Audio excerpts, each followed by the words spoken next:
Bom dia, galerinha do sexto ano, professor Newton, para a gente dar continuidade ao nosso conteúdo, mais uma aula, mais uma videoaula aqui para vocês, tá? Gente, na última aula nós continuamos falando sobre os gregos, falamos a respeito dos deuses, da religiosidade, tá? Vimos algumas características aí dessas crenças dos gregos.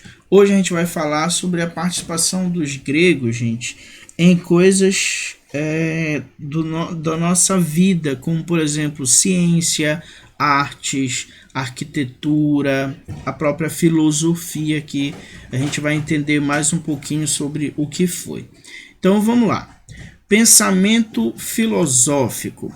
Gente, o pensamento, para que você comece a entender, o pensamento que a gente chama de pensamento filosófico, ele é o início de tudo que é científico, porque é um movimento questionador, tá? Então vamos entender o que favoreceu para que esse pensamento filosófico viesse a surgir na Grécia ainda no século 6 antes de Cristo. Então vamos lá.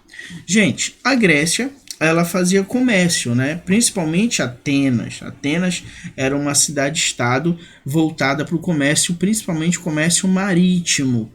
E se você voltar lá nos mapas que eu mostrei, você vai perceber que a Grécia está ali entre 3 continentes, basicamente.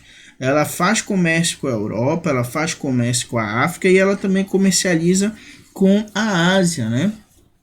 Ou seja, os atenienses, os gregos, vão estar em contato com várias culturas diferentes.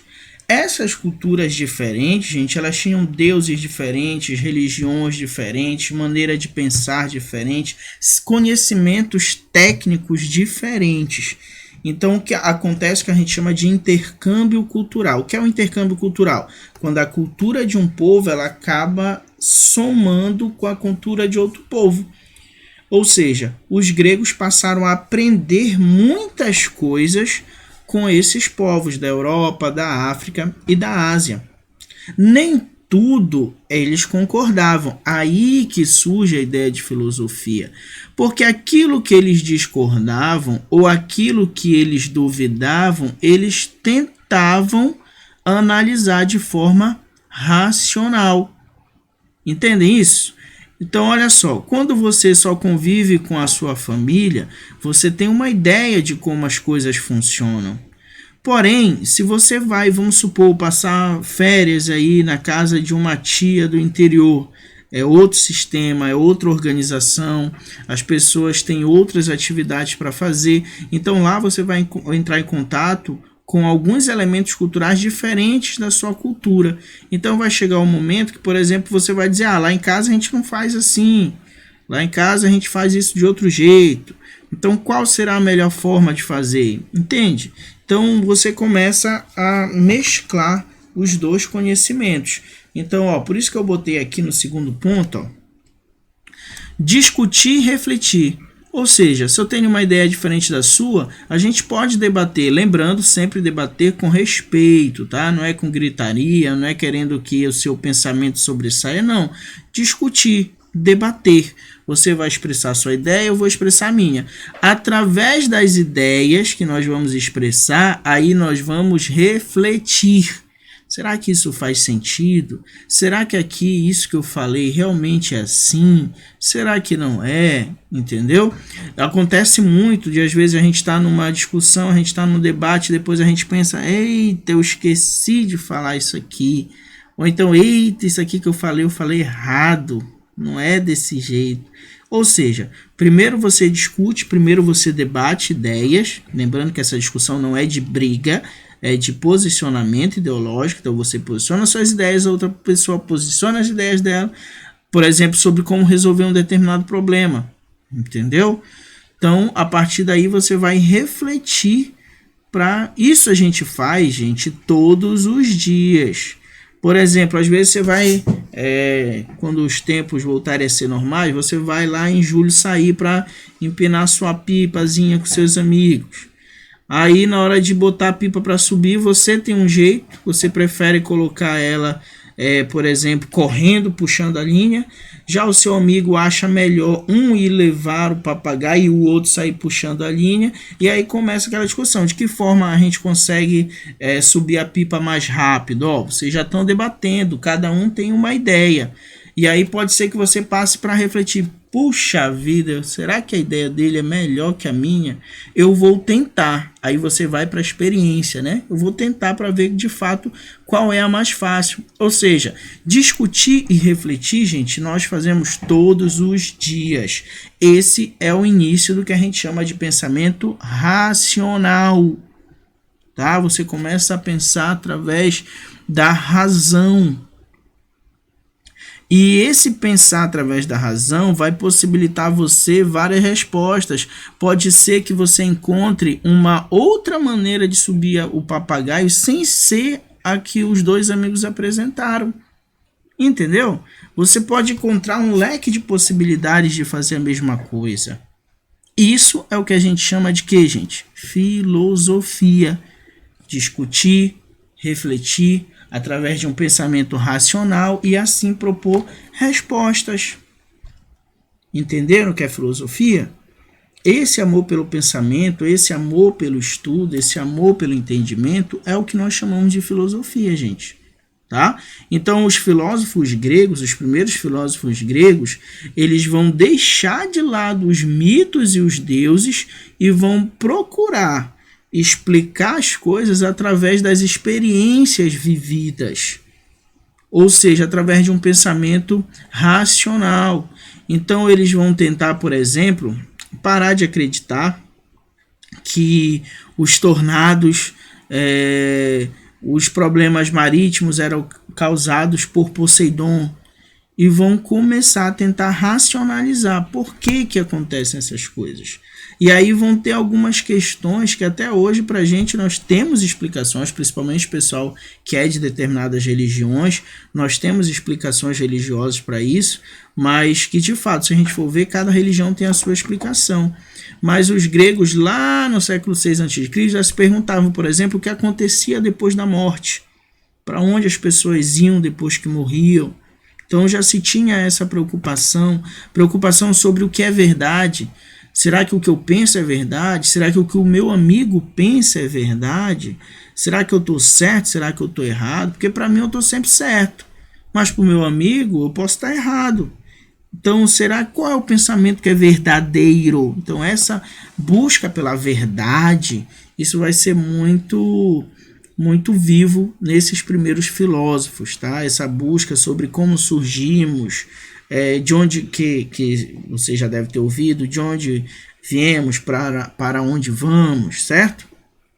Então eu vou trazer agora para vocês os três principais filósofos gregos, tá? Sócrates, Platão e Aristóteles. Nessa ordem, cada um foi aluno de outro, tá?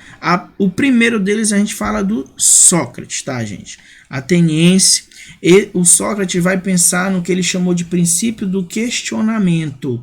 O que é o questionamento? Você só chega ao conhecimento se você se questionar. Entendeu? Você só aprende, você só sabe de algo se você questionar. Se você não questionar, você não vai saber. Como assim, professor? Não entendi. Gente, o início de toda resposta, antes de toda resposta, tem que vir um quê? Uma pergunta, certo? Então, antes de toda resposta, tem que vir uma pergunta. Então, não dá para você começar o pensamento, segundo Sócrates, não dá para você começar o seu pensamento direto de uma resposta. Você precisava antes de uma pergunta. E aí, o que é que Sócrates fazia? Olha que legal. Sócrates andava nas ruas de Atenas perguntando para pessoas sobre coisas que todos julgavam saber, mas que na verdade não sabiam. Por exemplo, Sócrates chegava para uma pessoa e perguntava: diga lá para mim, o que é a vida? O que é o pensamento? O que é a verdade? E Sócrates adorava perguntar isso para as pessoas que se achavam inteligentes. E aí as pessoas muitas vezes se irritavam com Sócrates, diziam o que achavam, o que é verdade. Aí a pessoa tentava explicar o que era verdade, aí no final perguntava para Sócrates, e para ti, o que é a verdade? Agora responde. E aí Sócrates dizia, eu não sei. Ó que doidão que era o Sócrates. Eu não sei. Porque para Sócrates, gente, era preciso você ter consciência da sua ignorância para você chegar ao conhecimento. Então, Sócrates, por exemplo, a frase célebre dele é só sei que nada sei. O que significa isso? Eu só sei que eu não sou dono da verdade. Eu só sei que eu não sei de tudo. E quando você entende que você não sabe de tudo, você fica mais aberto a conseguir aí conhecimento, a ir atrás do conhecimento.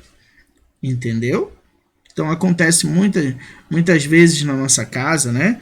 A gente está lá, o papai, vamos supor, a mamãe chega do trabalho, o papai estava ali organizando as coisas, e aí em determinado momento aconteceu uma coisa, não deu tempo de lavar a louça, né? Aí a mamãe chega, poxa, mas você passou o dia sem fazer nada em casa, passou o dia assistindo televisão. Olha só, a mãe acabou de chegar. Será que ela sabe exatamente o que aconteceu durante todo o tempo que ela estava fora? Não, né, tio? Ela está subentendendo que por aquela louça estar suja, o papai não fez nada, mas pode ser que o papai tenha ido capinar o quintal, tenha ido, sei lá, na feira comprar alguma coisa, tenha se atrasado aí, sei lá, lavando o banheiro, né? Ou seja, a mãe não tem o conhecimento sobre o que aconteceu, mas ela acha que tem, por algo que ela viu. Então ela não está se atentando que na verdade ela não sabe, ela acha que sabe. Então, e aí às vezes acontece até a briga, né? Porque o pai se chateia, porque ele fez várias coisas e tal e tudo mais. Mas qual é o princípio, gente? A mãe, eu estou usando o exemplo com a mãe trabalhando, mas você pode pensar no contrário também, entendeu, gente? É só o exemplo para que vocês possam entender direitinho. Vamos supor, a mãe chegou, viu a louça ali, ou eu não sei o que aconteceu. Olha só, ela está entendendo que ela não tem conhecimento sobre aquilo. Então eu não sei o que aconteceu. Então eu vou perguntar. Só sei que nada sei. Amor, vem cá. O que aconteceu? Porque essa louça tá suja aqui? Aí, né? Agora sim, pergunta. Aí o esposo vai responder. Não, porque eu fiz isso, porque eu tava ajeitando isso, porque eu tava vendo aquilo. Ah, tá. Agora sim eu sei o porquê. Entendeu, gente? Então, por isso que eu digo para vocês que, apesar de muitos acreditarem que a filosofia ela não está presente na nossa vida, ela está, gente, e muito presente em todos os nossos pensamentos, todos os nossos dias. Então, Sócrates perguntava para as pessoas a respeito de coisas que elas julgavam saber, elas respondiam cada um do seu jeito e depois queriam saber o pensamento dele. E a resposta dele era simples, eu não sei. Eu só sei que nada sei, por isso que eu estou perguntando. Tá? Sócrates, gente, também ensinava esse questionamento aos seus alunos, ou seja, ensinava que os alunos tinham que questionar as coisas e não aceitar elas como uma verdade absoluta. Se eu tenho que fazer isso, por que eu tenho que fazer isso? Por que não dá para fazer de outro jeito? Por que eu tenho que acreditar nos deuses? Por que eu não posso acreditar em outra coisa? Então, os alunos de Sócrates eles passaram a ser questionadores. E, para a época, isso foi considerado algo perigoso. Por isso, Sócrates foi acusado, tá, de corromper a juventude e de não acreditar nos deuses. E ele foi condenado à morte, tá, gente? Aos 70 anos, ele teve que beber cicuta, um veneno mortal. Tá? Por causa das coisas que ele ensinava. E aí a gente chega no Platão. Gente, Platão, ele foi aluno de Sócrates. E agora vem assim, tá? Platão foi aluno de Sócrates, Aristóteles foi aluno de Platão. Então, o Platão, tá? Ele vai questionar o mito e a democracia também. Para ele, gente, os mitos eram uma explicação que não era verdadeira. Para eles era preciso encontrar uma explicação racional que não dependesse da vontade dos deuses. E para ele, a democracia, na verdade, ela era corruptível. os políticos eram corruptos. E olha só como existe corrupção desde aquele tempo. Os políticos eram corruptos, por isso ele criticava a democracia. Para ele, as pessoas elas tinham que analisar e entender as ideias que ele considerava universais. Quais eram? As ideias de bem, a ideia de justiça, a ideia de verdade e coragem. Para ele, se as pessoas tivessem um conceito verdadeiro sobre essas ideias, e aqui só são algumas, tem várias outras, essas ideias universais, as organizações sociais seriam melhor distribuídas, estariam melhor organizadas, tá? O pensamento político dele era a ideia de uma república, que seria uma sociedade com 3 grupos principais: filósofos, guerreiros e artesãos. Para ele, cada um desse grupo teria uma função pré-estabelecida. Filósofos governariam, pois tem tempo para estar pensando nos problemas da polis e como resolvê-los. Os guerreiros protegem a cidade-estado, protegem a polis. E os artesãos são quem vão trabalhar, certo? Passando do Platão, esse rapazinho aqui formoso, tá, gente? Essas imagens que aparecem aí são respectivo aos filósofos. A gente chega no Aristóteles, que foi aluno do Platão. Aristóteles, gente, fundou em Atenas o que a gente chama de o Liceu, tá? Isso aí, gente, era uma espécie de escola ao ar livre, onde as pessoas caminhavam enquanto filosofavam. A ideia de físico, corpo físico e o corpo mental em sintonia, tá? O físico e o mental e o pensamento em sintonia. Então, enquanto as pessoas caminhavam, elas iam filosofando, elas iam discutindo, elas iam debatendo, elas iam refletindo. Para ele, esse processo se tornava mais agradável se fosse ao ar livre e se fosse através de uma caminhada, tá? Discordava do Platão em algumas ideias. Por exemplo, ele achava que o ser humano era um ser político por nascimento. Então, por nascimento, nós participávamos e tomávamos decisões políticas todos os dias de nossas vidas, tá? E para ele também a educação deveria ser liberal, tá? Em relação à busca pela verdade. Ou seja, não vamos botar aqui uma verdade absoluta, não. As pessoas elas vão estar atrás desse processo de liberdade. Elas vão estar atrás do que faz sentido na vida delas. Não necessariamente isso seria uma verdade, tá? Um minutinho só, gente, deixa eu só ajeitar aqui uma coisa do slide que está errado, tá? Vamos lá. Para a gente finalizar aqui, tem mais 2 slides. Na ciência, arte e ciência. Gente, entre as inovações que ocorreram graças aos gregos, nós vamos ter o teatro, tá? O teatro foi uma das mais importantes criações do grego, estão na nossa vida até hoje. Aqui nós temos uma imagem que representa como era esse teatro grego, tá? E nesse teatro, gente, os gregos faziam 2 tipos de peças, a tragédia e a comédia. Na tragédia, geralmente eles retratavam relacionamento de deuses com os humanos, tá? Então, eram histórias ligadas a isso, muitas vezes até dramáticas.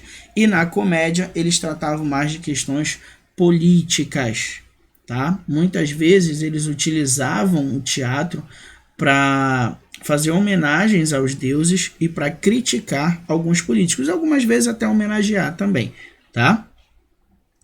A escultura, e aí eu trouxe aqui para vocês algumas imagens, aí vocês podem reparar, gente, nos detalhes dessas esculturas, tá? Geralmente não, as esculturas gregas, elas retratavam os homens nus, como uma forma aí de valorizar a figura humana, tá? Valorizar o nu, principalmente dos homens. Então, e olha o porte físico também, a preocupação com a forma física sendo retratada nessas imagens, tá? Gente, os gregos eles vão lançar a base para o conhecimento científico. Como assim? Tudo que é ciência hoje parte de questionamentos, parte de perguntas. Por exemplo, nós temos um vírus aí que acabou atrapalhando a nossa vida. As pessoas estão atrás de medicamentos, os cientistas estão atrás de vacinas. Então, no momento que eles decidem começar uma vacina, eles precisam começar uma pesquisa. Então, eu preciso conhecer esse vírus. Que vírus é esse? Aonde ele teria surgido? De que forma ele foi passado para o ser humano? Quanto melhor eles puderem entender como o vírus funciona, mais fácil é para eles identificarem um medicamento ou criarem uma vacina. Ou seja, o início de tudo isso é através de perguntas, de questionamentos. Certo, gente? Então, por isso que a gente diz que eles vão lançar a base do conhecimento científico. Porque tudo que é ciência surge através de questionamentos, surge através de pensamentos filosóficos, tá? Para eles, gente, por trás do caos existente existia uma ordem, ou seja, por trás de um terremoto existe uma ordem que explica por que aconteceu esse terremoto. Essa ordem ela é racional. Eles poderiam não saber as respostas ainda naquele momento, no século VI a.C., porém, eles já sabiam que provavelmente era algo natural e não algo sobrenatural. O que seria algo sobrenatural? A vontade dos deuses, tá? Então eles tentavam explicar as coisas de forma natural e física para esses fenômenos da natureza. Ou seja, existe uma explicação física para que caia chuva. Existe uma explicação física para que a água que eu derrame no chão meio-dia evapore. E essa explicação não é a vontade de Deus. Certo? Arquitetura, gente, para a gente finalizar aqui, ó, nós vamos ter 3 tipos principais: a dórica, a jônica e a coríntia. Isso aí tem no seu livro também, tá? No seu livro, na página 16, tem também essas principais características. Então, até na arquitetura, os gregos se destacaram em 3 momentos, 3 fases distintas, tá? Gente, por hoje é isso. Para vocês fica o exercício da página 15, 17, 18 e 19. Fiquem com Deus e até a próxima.